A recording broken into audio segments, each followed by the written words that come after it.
Hi. This is a video about opening up a Steam Deck to replace one or more of the components inside it. Specifically, we're going to cover the thumbsticks and the SSD. In one way, this is a how-to video, but in another way, it's a why you really shouldn't do this video. That's because even though it's your PC, or it will be once you've received your Steam Deck, and you have every right to open it up and do what you want, we at Valve really don't recommend that you ever open it up. The Steam Deck is a very tightly designed system, and the parts are chosen carefully for this product with its specific construction, so they aren't really designed to be user swappable. Opening up and replacing parts might mess things up, like profoundly.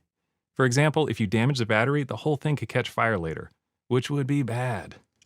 So be forewarned, and leave this kind of thing to professionals, unless you really feel like taking big risks with your property and with your life, which could end if you do this wrong. Just saying.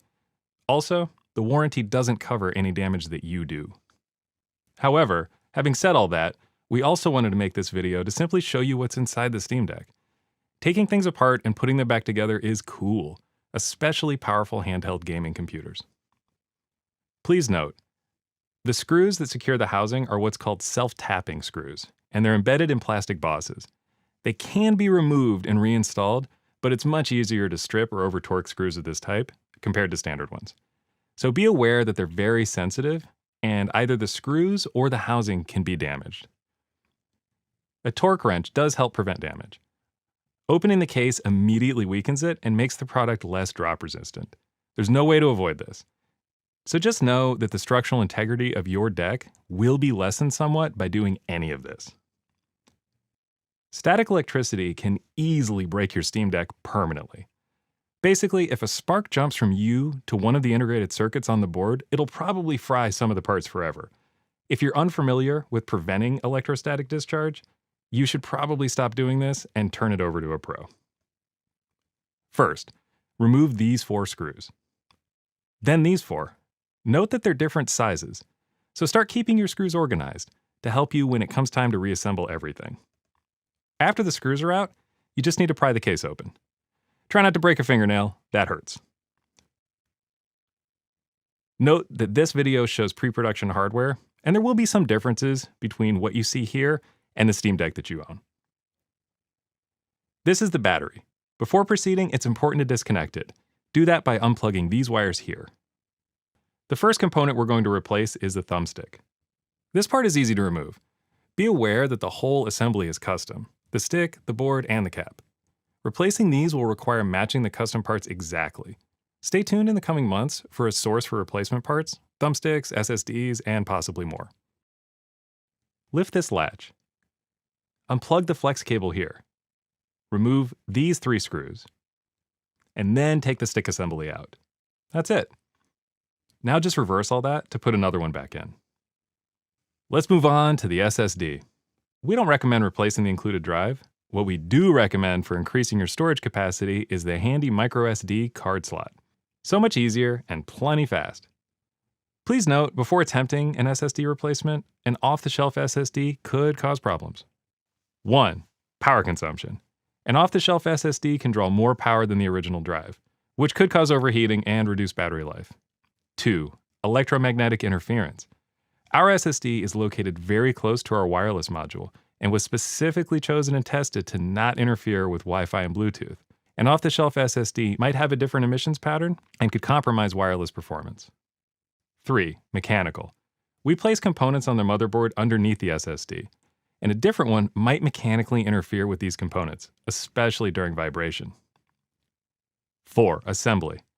At least one screw which holds down the thermal module onto the APU is also used to hold down the shield can. Removing this screw can impact the thermal performance of the thermal module. Here we go. First, we're working on removing this outer shield. As you've just seen, these 2 screws come first. 2 more screws under here. Okay, now you can actually remove the shield. But be super careful to not disturb the whole thermal setup.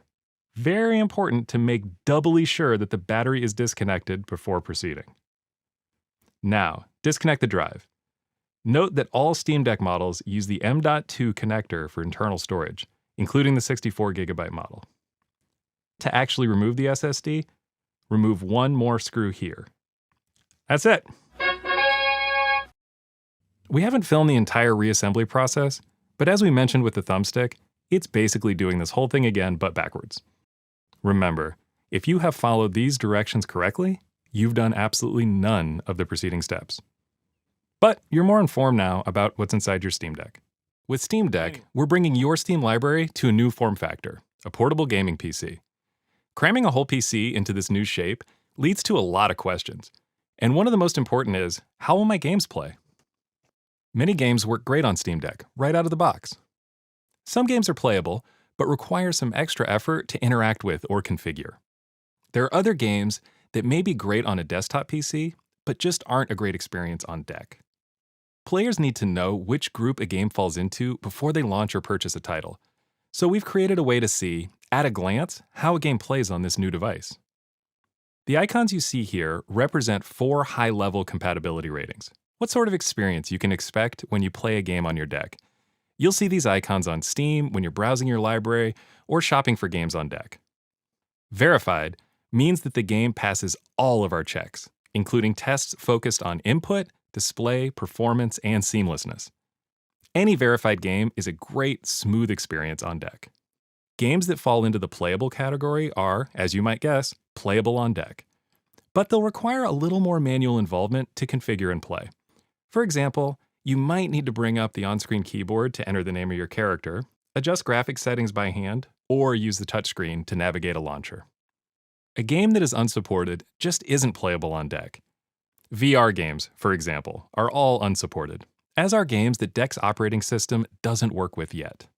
Unknown just means that a game hasn't been evaluated by our review team yet. A game's rating can change over time as the developer releases updates or the Deck software improves. The first thing you'll see when you open the store on your Deck is this section, called Great on Deck.